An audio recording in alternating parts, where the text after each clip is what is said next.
Herald case అయినప్పుడు ఇదే రాహుల్ గాంధీ గారు, సోనియా గాంధీ గారు, ఇదే రేవంత్ రెడ్డి గారు అందరూ దేశమంతా వాళ్ళు ఆందోళన చేసి ఇక్కడ ఈడీ ఆఫీస్ ముందు మన ముఖ్యమంత్రి గారు, డిప్యూటీ సీఎం గారు వీళ్ళంతా ఆందోళన చేసి ఏం స్టేట్మెంట్లు ఇచ్చారు? సిబిఐ, ఈడీ, ఐటీ ఇవి నరేంద్ర మోడీ జేబు సంస్థలు అన్నారు. సిబిఐ, ఈడీ, ఐటీ ఇవి మొత్తం నరేంద్ర మోడీ జేబు సంస్థలు అన్నారు.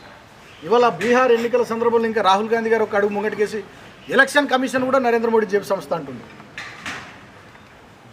కర్ణాటకలోనేమో, పంజాబ్లో గతంలో వీళ్ళు కాంగ్రెస్ అధికారంలో ఉన్నప్పుడు కానీ, ఛత్తీస్గఢ్లో వీళ్ళు అధికారంలో ఉన్నప్పుడు కానీ, ఇప్పుడు అధికారంలో ఉన్న కర్ణాటకలో కానీ ఏ కేసైనా సిబిఐకి ఇచ్చిన అవసరమే లేదు. సిబిఐ అసలు మా రాష్ట్రాల్లో ఏళ్ళు పెట్టద్దు, రావద్దు అని చెప్పి కాంగ్రెస్ ప్రభుత్వాలు అధికారంలో ఉన్నటువంటి ఆ రాష్ట్రాల్లో గతంలో తీర్మానాలు చేసిన చరిత్ర కాంగ్రెస్ పార్టీకి ఉంది. మరి వల్ల ఇక్కడ కాంగ్రెస్ పార్టీ అధికారంలో ఉంది.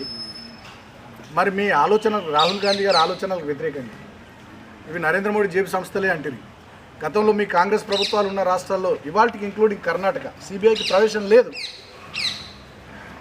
గతంలో మీరు అధికారంలో ఉన్నటువంటి రాష్ట్రాల్లో సిబిఐకి ప్రవేశానికి అవకాశం లేకుండా తీర్మానాలు చేశారు. మరి ఇలా తెలంగాణలో మీ కాంగ్రెస్ గవర్నమెంట్ ఉంది.